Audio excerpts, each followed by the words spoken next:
Selamat datang di mata kuliah Jaringan Komunikasi dan Data.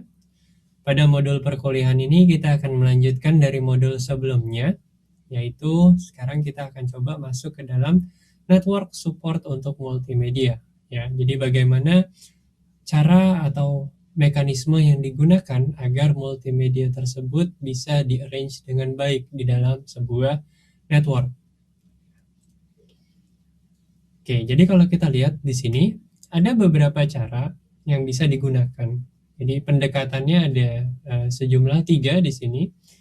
Yang pertama yaitu coba untuk best effort service. Ya, semua traffic diperlakukan sama. Ya. Terus yang kedua melakukan diferensiasi service atau layanan traffic class. Ada kelas-kelasnya atau kasta-kastanya. Terus ada berikutnya per connection quality of service, ya, per connection flow. Ya.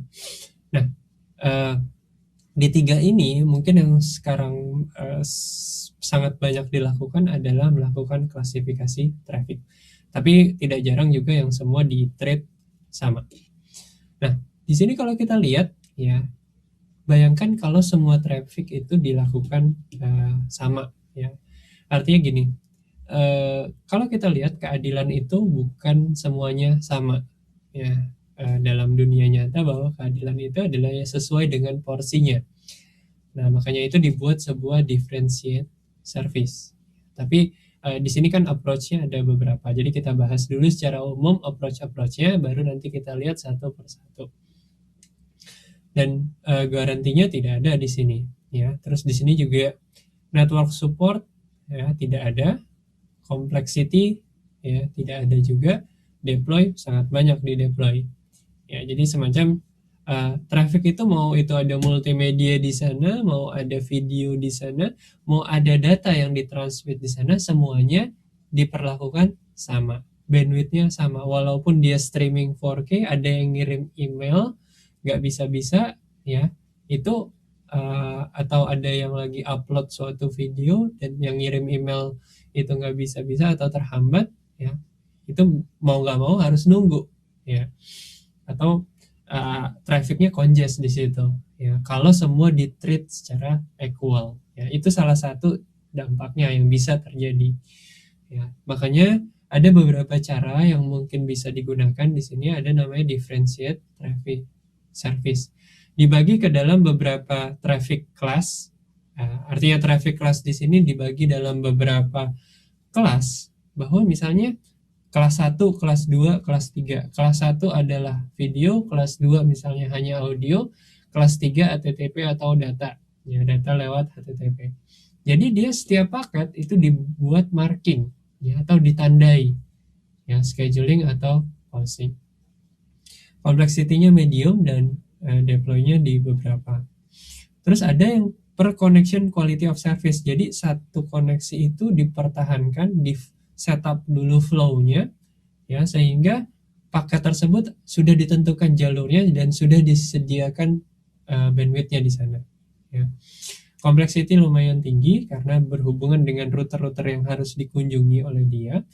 Terus jarang untuk dilakukan. Nah, kalau kita lihat, ya, caranya salah satunya adalah membagi dimensioning, ya, atau membagi dimensi di sini, ya. Jadi challenge-nya di sini adalah seberapa besar bandwidth yang cukup, ya. Kita harus mengetahui traffic demand-nya atau permintaan dari traffic-nya itu seberapa besar, ya. Nah, di sini differentiated service berusaha untuk meningkatkan scalabilitas di sini, ya. Bayangkan tadi yang saya bilang, ketika ada yang mau mengirimkan email, dia harus upload attachment-nya, sedangkan network-nya sedang dipakai untuk upload video, ya. Kalau kita treat secara equal, otomatis nanti misalnya yang duluan adalah yang mengupload video, otomatis yang ini nggak akan bisa masuk, yang ngirim email nggak akan bisa masuk. Itu gambaran secara umumnya kalau kita perlakukan secara equal. Namun di sini ada beberapa cara bagaimana kita memperlakukan agar tidak sama. Yang tidak sama bukan berarti tidak adil, tapi sesuai dengan porsinya. Nah, di sini Ada dua elemen, yaitu ada edge function dan ada core function di sini. Edge function itu di setting di dalam router-router keluar dari organisasi kita. Sedangkan core function itu di setting di dalam router-router ISP. Ya. Nanti ada yang namanya PHB atau per hop behavior. Ya. Jadi per hop behavior ini merupakan behavior yang disetting di dalam router-router ISP, ya, atau core router. Jadi yang warna kuning ini, ya, jadi yang warna kuning ini adalah core router, ya, sedangkan yang warna biru ini adalah edge router yang berada di dalam organisasi kita. Yang dilakukan itu adalah marking di dalam edge router itu dia dikasih tanda dulu, lalu di scheduling mana yang jalan duluan. Schedulingnya bisa macam-macam, nanti ada namanya round robin misalnya, robin, ada yang first come first serve, ya. Ada juga yang namanya nanti leaky bucket, ya, berdasarkan token bucket, ya. Ada juga nanti ada namanya WFQ, wait fair queuing, ya. Itulah beberapa scheduling yang bisa digunakan di sini, ya. Jadi yang dilakukan oleh edge router di sini adalah per flow packet management, jadi dibagi dua. Jadi tugasnya si edge router adalah marking paketnya, ya. Terus di sana melakukan manage, ya. Core routernya yang ada di dalam ISP tugasnya adalah per class traffic management. Jadi setiap kelas itu di manage, buffering dan scheduling berdasarkan marking, ya. Jadi yang nitikin atau yang bisa dibilang memberikan tanda, ya, paket ini kelasnya kelas yang mana, apakah audio atau video ataukah data, itu adalah si edge router yang warna biru ini. Nah, tugas yang kuning adalah memforward paket berdasarkan behaviornya. Kalau dia data, ya kumpulin data gitu. Misalnya dia mau tungguin dulu datanya semua kumpul, kirim data semua. Tungguin semua sound kumpul, soundnya dikirimkan semua. Jadi gitulah bagaimana cara si core routernya bekerja. Jadi berdasarkan tanda yang sudah ditandai oleh si edge router. Jadi pembagian tugasnya seperti itu. Jadi inilah yang dilakukan di dalam edge router. Ya, ada classifier, ada marker, ada shaper, terus dia akan melakukan forward. Ya. Di sini akan ditentukan rate-nya berapa dan burst size-nya berapa. Terus ada traffic meter, ya. Dan ini yang tadi yang saya bilang ada namanya per hop behavior, di mana dia terletak di dalam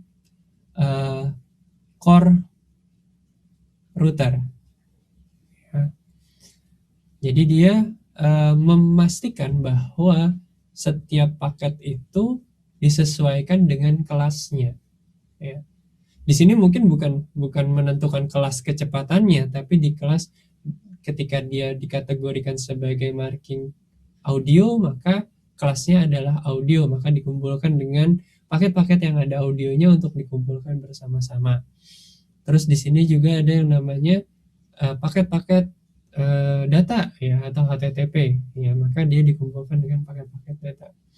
Bayangkan jika digabungkan antara paket data dengan paket audio, maka ada kemungkinan paket audionya tersebut drop, ya, atau paket audio tersebut tidak sampai, ya, karena kan resikonya itu UDP, ya. Kalau yang data mungkin karena TCP, jadi mungkin dia ada congestion controlnya, terus ada handshakingnya terlebih dahulu, ada TCP retransmitnya, sedangkan kalau UDP kan tidak ada. Jika disela gitu antara paket data, paket audio, paket data, paket audio, paket data, paket audio, kan kita tidak mengetahui ketika ada paket-paket audionya yang drop gitu. Ketika sampai di sana nggak terdengar suaranya.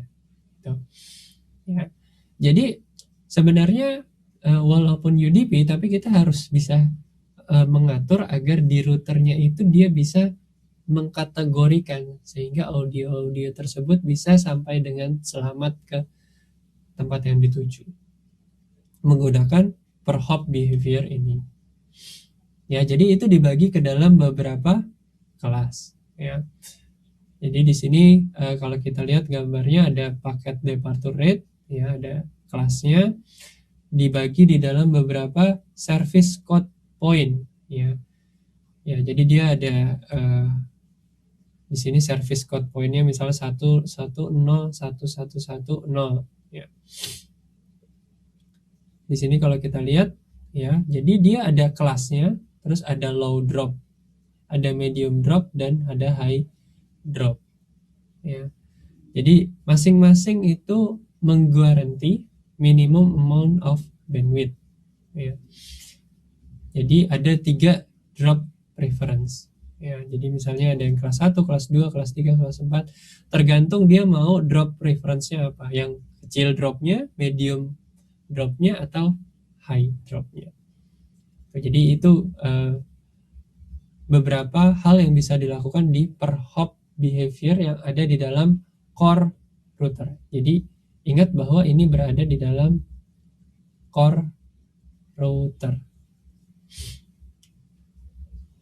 Dan ini merupakan salah satu quality of service guarantee skenario di mana dia mencoba untuk menginitiate terlebih dahulu, jadi menggunakan call setup di sini, atau bisa dibilang kayak RSVP. RSVP itu apa sih? RSVP adalah sesuatu di mana kita order terlebih dahulu atau pesan terlebih dahulu.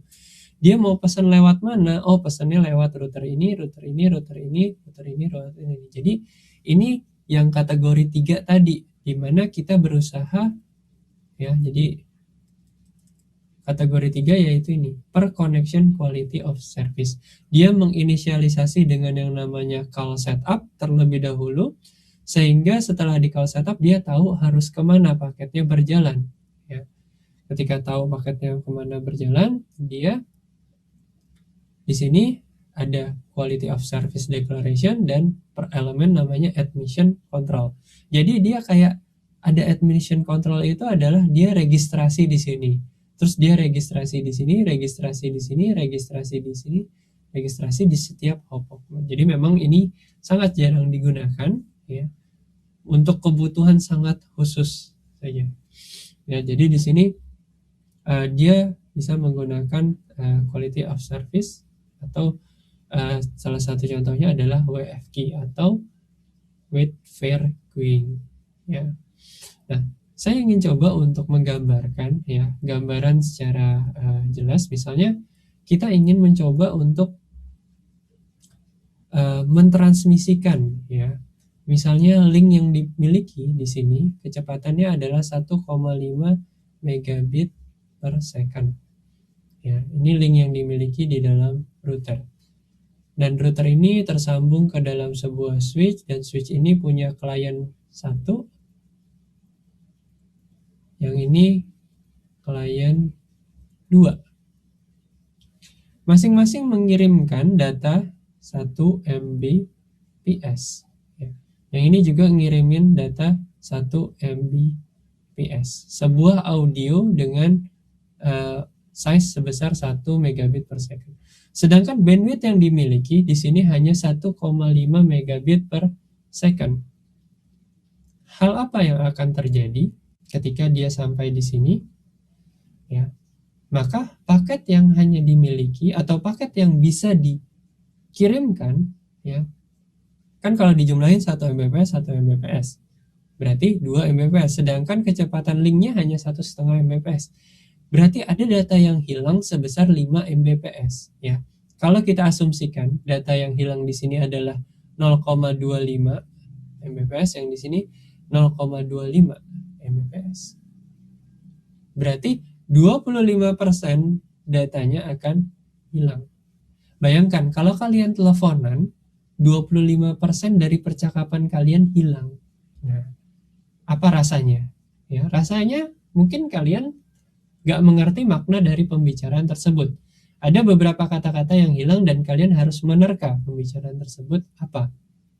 ya. Ini analogi ya, misalnya pembagian hilangnya proporsional itu juga saya asumsikan, tapi dari kecepatannya cuma 1,5 sedangkan yang ngirim ini ada dua-duanya lagi teleponan, otomatis mereka terganggu gitu. Kalau kita menggunakan skenario yang diperlakukan sama, ya, semua data diperlakukan sama. Tapi misalnya kalau sebuah kita menggunakan beberapa pendekatan, ya, jadi misalnya pendekatan, ya, ada pendekatan di sini, setiap paket-paket tersebut dicang di sini, ya sama sebenarnya itu juga dicang. Nah, di sini misalnya ini yang kelas 1, ya, yang ini kelas 2 gitu. Ketika masuk ke dalam sini, jadi pada saat masuk ke dalam suatu link, ini linknya misalnya, dia dikategorikan dulu, yang ini kelas 1, ini kelas 2, ini kelas 1, kelas 2. Jadi bergantian, ya. Pertama yang jalan adalah kelas 1 dulu, yang masuk ke dalam sini. Terus kelas 2. Jadi ini masuk ke sini, terus lanjutnya ini masuk ke sini, lalu lanjut lagi ini masuk ke sini, ini masuk ke sini. Ini salah satu contoh yang round robin, ya, itu ganti-gantian satu sama lain, ya, kelas 1 sama kelas 2. Nah, kalau yang ini untuk bagian yang ini kan sama ya kelasnya, misalnya audio, ya bisa aja kita coba untuk bentuk dia ke dalam cang-cang yang lebih kecil, ya. Jadi 1 Mbps-nya dibagi di dalam cang-cang yang lebih kecil, lalu di gantian juga bisa kita buat itu menjadi gantian, ya. Jadi mekanismenya seperti itu.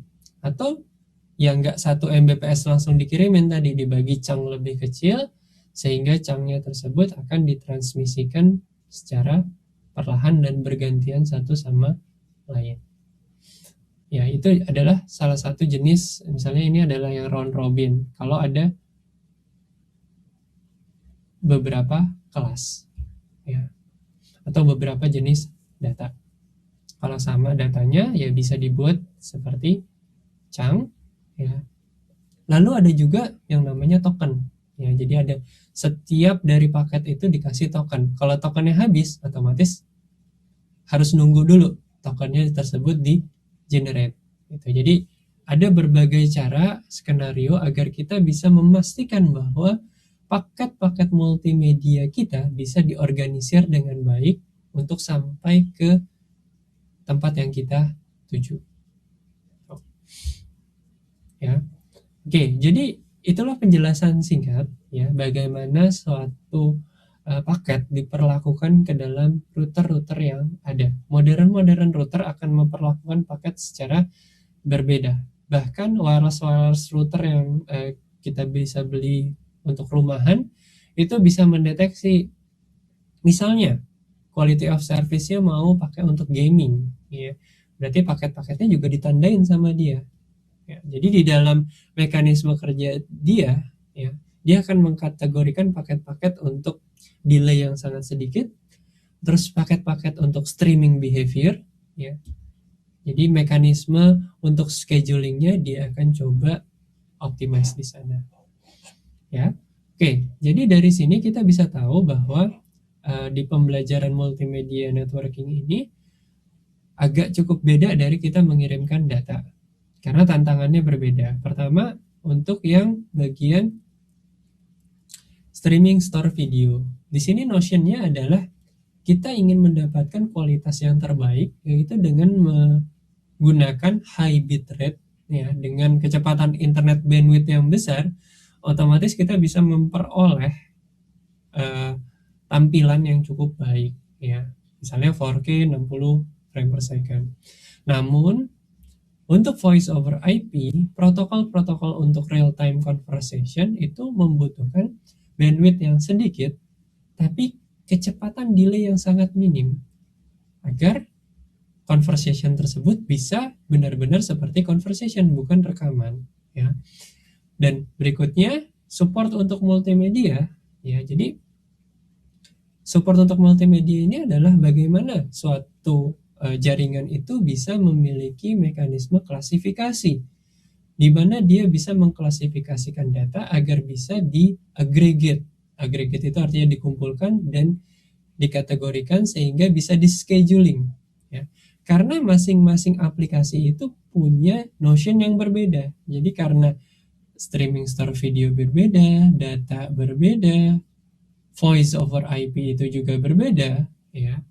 Notionnya artinya kebutuhannya berbeda, maka diperlukan mekanisme untuk mensupport multimedia ini berjalan di dalam network agar semuanya bisa terprovide. Oke, jadi untuk video ini dan materi mengenai multimedia networking sampai di sini dulu. Mudah-mudahan bermanfaat untuk kalian dan terima kasih atas perhatiannya.